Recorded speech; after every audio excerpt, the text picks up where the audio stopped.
अस्सलामुअलैकुम व्यूअर्स, कैसे हैं आप लोग। आप देख रहे हैं शाजू पेट्स चैनल। उम्मीद करता हूँ आप सब बिल्कुल खैर खैरियत से होंगे। आज की वीडियो में बात करेंगे कि परिंदों के कारोबार में पैसा लगाने के लिए, तोतों के कारोबार में पैसा लगाने के लिए हम कहां कहां से हासिल कर सकते हैं और क्या क्या तरीक़ेकार सही हैं और किन में आपका नुकसान होगा। ठीक है, आपको मैं बताऊंगा कि अगर आप तनख्वाहदार हैं, आपकी जो है वो सैलरी आती है, तो आप उसमें से कितना % अपनी सैलरी का तोतों के कारोबार में इन्वेस्ट कर सकते हैं जो आपके लिए सेफ़ होगा। इसके अलावा मैं आपको बताऊंगा कि आप अगर किसी से उधार लेकर लगाते हैं कि मैं आपको 1 साल के बाद रिटर्न दे दूंगा, तो ये तरीक़ेकार कैसा है परिंदों के कारोबार में पैसा लगाने का। और मैं आपको बताऊंगा कि अगर आप कमेटी डालते हैं, बीसी डालते हैं और आपकी कमेटी खुलती है, तो उसमें से आपको कैसे इन्वेस्ट करना चाहिए, आपको सारे पैसे इन्वेस्ट कर देने चाहिए या इसकी क्या कंडीशन है, ये भी मैं आपको बताऊँगा। और एक तरीका मैं आपको बताऊंगा कि अगर आप किसी के साथ पार्टनरशिप में तोतों के कारोबार में या परिंदों के कारोबार में पैसा लगाते हैं तो आपके लिए कैसा है। ठीक है, इस बारे में डिस्कशन करेंगे। वीडियो ज़्यादा लंबी नहीं होगी, वीडियो को मुकम्मल देखिएगा। ये वीडियो आपको नुकसान से बचा सकती है, सही रास्ता फराहम कर सकती है, तो वीडियो को मुकम्मल देखिएगा। तो चलिए शुरू करते हैं। पॉइंट नंबर 1, अगर आप सैलरी पर कहीं जॉब करते हैं और आपकी आमदन 30,000 रुपये है, जो कि नॉर्मली ज़्यादातर लोगों की होती है, मिडिल क्लास लोगों की, तो इस सूरत में आप अपनी सैलरी का 10% इन्वेस्ट कर सकते हैं। ठीक है, अगर आपकी तनख्वाह 60,000 रुपये है तो आप अपनी तनख्वाह का 20% इन्वेस्ट कर सकते हैं। इसी तरीके से अगर आपकी तनख्वाह 1 लाख रुपये है तो आप अपनी तनख्वाह का 25% इन्वेस्ट कर सकते हैं। या आप कैलकुलेट कर लिएगा, अगर आप 30,000 रुपये महीना कमाते हैं तो आप अपनी सैलरी का 10% यानी 3,000 रुपये तोतों के कारोबार में, परिंदों के कारोबार में इन्वेस्ट कर सकते हैं।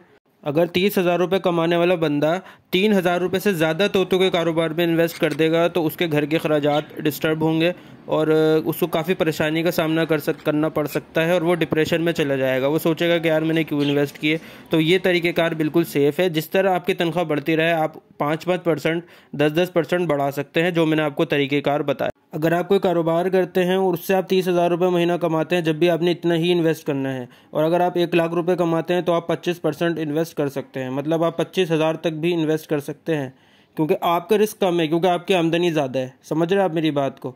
अब ये पॉइंट तो मैं उम्मीद करता हूँ आपको समझ में आ गया होगा। अब दूसरे पॉइंट की तरफ बढ़ते हैं। दूसरा पॉइंट हमारा ये है कि हम किसी से अगर 1 लाख रुपये उधार लेकर परिंदों के कारोबार में लगा दें या 30,000 रुपये उधार लेकर परिंदों के कारोबार में लगा दें और हम उसको बोलें कि जब ब्रीड आएगी तो मैं आपको पैसे दे दूंगा या मैं आपको 1 साल के बाद दे दूंगा, तो ये तरीक़ेकार कैसा है। देखिए, इस तरीक़ेकार में आप सबसे बुरा फंसेंगे, क्योंकि इसकी वजह यह है कि परिंदों का जो कारोबार है वो आपके हाथ में बिल्कुल भी नहीं है, क्योंकि एक जानदार चीज़ है।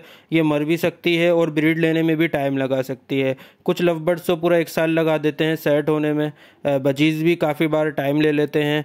तो इस तरीके से जो है वो आप नुकसान उठा सकते हैं और आप डिप्रेशन में चले जाएंगे, क्योंकि जिससे आपने उधार लिए हैं वो तो आपसे टाइम पे मांगेगा कि आप मेरे पैसे वापसी दें। आप कुछ भी करें, आप परिंदे बेच कर दें, तो फिर आप क्या करेंगे। आपने इतनी मेहनत, अपना इतना टाइम अपने परिंदों को दिया हुआ होगा और आप अपने परिंदे सेल कर कर फिर उस बंदे के पैसे चुका रहे होंगे जिससे आपने उधार लिया है। तो ये काम आपने बिल्कुल भी नहीं करना। जो भी करना है वो अपने पैसे पे करना है।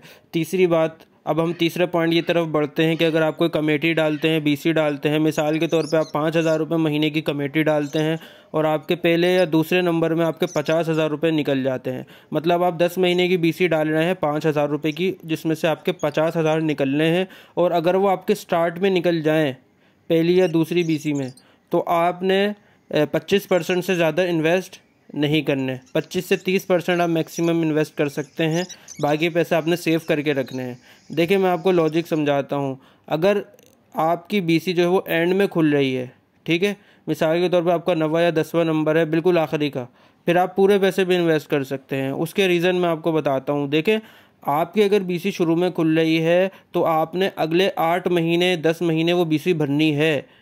ठीक है, अगर आप सारे पैसे अपने परिंदों में लगा देंगे, आपके पैसे वहाँ लग गए और खुदा न खास्ता अगर आपका वहाँ से नुकसान होता है। और दूसरी बात यह है कि आपने बीसी भी भरनी है अगले 8-10 महीने तक, तो ये बहुत ज़्यादा आपके लिए रिस्की हो जाएगा। ठीक है, आपने 30% से ज़्यादा इन्वेस्ट नहीं करने अगर आपकी शुरू की बीसी खुलती है। अगर आपकी एंड की खुलती है तो आप उन पैसों के पूरे मालिक हैं, आप भले पूरा इन्वेस्ट कर दें, ठीक है, कोई इशू नहीं है, क्योंकि आप सारी बीसियाँ भर चुके हैं। आपने जो है वो आगे अपनी सैलरी से कुछ नहीं देना, आपकी सैलरी पूरी पूरी आपके हाथ में आनी है। ठीक है, आपकी जो है वो सैलरी वो बीसी के अंदर नहीं जानी। तो एंड में अगर आपकी बीसी खुलती है तो आप पूरा इन्वेस्ट कर दें, और अगर आपकी शुरू में खुलती है तो आप 25 से 30% इन्वेस्ट कर सकते हैं। ये बहुत गहरी बात है, ये शायद आपको ना समझ में आए, लेकिन जो मनी मैनेजमेंट को समझते हैं वो ये बात बखूबी समझ सकते हैं। अब हम चौथा पॉइंट अपना डिस्कस करते हैं, लास्ट पॉइंट, कि अगर हम पार्टनरशिप का कारोबार करते हैं तो ये कैसा है। अगर हम परिंदों के कारोबार में पार्टनरशिप के तौर पर कारोबार करते हैं, मिसाल के तौर पर एक बंदा 30,000 लगा रहा है, दूसरा भी 30,000 लगा रहा है, 60,000 रुपये लगे ना, ये रूल ख़त्म हो जाता है कि 50-50 लॉस, 50-50 प्रॉफिट। अब तोते जो है वो ब्रीड ही नहीं कर रहे भाई, अब क्या करें। अब एक बंदे को पैसे की ज़रूरत पड़ गई दूसरे पार्टनर को, वो पहले पार्टनर को बोलेगा यार तोते बेच दो, मुझे पैसे दो, मुझे अर्जेंट पैसे चाहिए। तो आप क्या करेंगे, यहीं पर ये एग्रीमेंट आपका टूट जाएगा। अगर आपकी दोस्ती है तो आपकी दोस्ती ख़राब होगी। तो मेरा नहीं ख्याल कि परिंदों का कारोबार जो है वो पार्टनरशिप के अंदर बहुत अच्छे से चल सकता है। इसमें जो है वो नाराज़गियाँ पैदा होंगी, दोस्ती ख़राब होगी, इसके अलावा मिसकमिटमेंट्स होंगी, एक बंदे का नुकसान दूसरा बर्दाश्त नहीं करेगा, और अगर दूसरे को फ़ायदा हो रहा है तो पहले से बर्दाश्त नहीं होगा, वो बोलेगा कि यार ये मेरी वजह से फ़ायदा हो रहा है। तो बहुत सारे मसले पैदा होंगे। तो 50-50 पैसे लगा के पार्टनरशिप में अपने परिंदों का कारोबार, तोतों का कारोबार नहीं करना। अब लास्ट कंडीशन भी समझ लें, जो मैंने आपको कहा था कि अगर दो पार्टनर हैं और पहला पार्टनर सिर्फ तजुर्बा रखता है और दूसरा पार्टनर सिर्फ और सिर्फ पैसा लगाता है। मिसाल के तौर पे अगर मैं एक कारोबारी बंदा हूं, मैं परिंदों के फील्ड को समझता हूं, मैं तजुर्बेकार बंदा हूं, तो मैं पहला पार्टनर कहलाऊंगा। दूसरा पार्टनर वो है जो सिर्फ और सिर्फ पैसा देगा, ठीक है, मेरा सिर्फ तजुर्बा होगा, उसका पैसा होगा। अब जाहिर सी बात है, इस कंडीशन में तोते और परिंदे मैं अपने पास रखूंगा, ठीक है, क्योंकि मैं तजुर्बेकार बंदा हूं और वो सिर्फ पैसा दे रहा है। तो अगर आप चाहते हैं कि ये कंडीशन जो है वो फुलफ़िल हो, आप इस कंडीशन में अगर कारोबार करें परिंदों का, तो आप कामयाब हों, तो इसके लिए सबसे इम्पोर्टेंट 2 उसूल मैं आपको बता रहा हूँ। पहला उसूल ये है कि मैं ईमानदार हूँ, जो बंदा तजुर्बेकार है वो ईमानदार होना चाहिए, और जो दूसरा बंदा है जो कि पैसे दे रहा है, दूसरा पार्टनर है, वो जो है चिरांदी ना हो, ठीक है। अगर वो चिरांदी है तो वो आपको तंग करेगा, वो कभी बीच में पैसे मांग लेगा, वो बोलेगा यार तोते ब्रीड नहीं कर रहे, आप मेरे पैसे दे दो, आप मिसकमिटमेंट कर रहे हो, आपने बोला था 4 महीने में ब्रीड आ जाएगी, इसको तो 6 महीने हो गए। भाई जानदार चीज़ें टाइम ले लेती है, तो इसमें अब बंदा क्या ज़बान दे, बताओ आप ज़रा। तोतों के कारोबार में कोई ज़बान दे सकता है कि नहीं यार 4 महीने में लाजमी ब्रीड आएगी और मैं आपको मुनाफा दूंगा। तो ये चीज़ ज़रा समझें कि इसमें टाइम ज़्यादा भी लग सकता है। तो जो पैसे देने वाला बंदा है वो चिरांदी नहीं हो, और जो कारोबार करने वाला बंदा है वो फुल तजुर्बा रखता हो, ईमानदारी के साथ काम करे, तोतों का ख्याल रखे और अपनी कमिटमेंट्स को पूरा करे। तो ये तरीक़ेकार मेरे हिसाब से बेहतर है। अगर ये 2 कंडीशनें फुलफ़िल होती हैं तो आप इस कंडीशन पर कारोबार परिंदों का कर सकते हैं। मैं वीडियो को रिमाइंड कर रहा हूँ कि मैंने आपको क्या क्या बताया। मैंने आपको पहली बात ये बताई कि आप अपनी आमदनी का कितना % तोतों के कारोबार में इन्वेस्ट करें, जो आपके लिए सेफ़ रहेगा। दूसरी बात मैंने आपको बताई कि अगर आप किसी से उधार लेके परिंदों को कारोबार करते हैं तो आपके लिए कैसा रहेगा। तीसरी बात मैंने आपको ये बताई कि अगर आप कमेटी डालकर परिंदों को कारोबार शुरू करते हैं तो आपके लिए कैसा रहेगा। चौथी बात मैंने आपको बताई कि अगर आप पार्टनरशिप में कारोबार करते हैं, मतलब 50-50 पैसे लगा के किसी दोस्त के साथ, रिश्तेदार के साथ, तो आपके लिए कैसा रहेगा।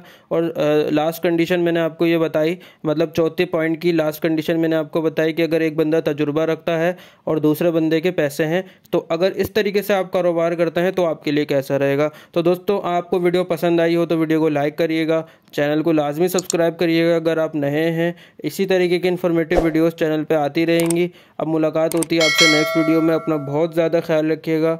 अल्लाह हाफ़िज़।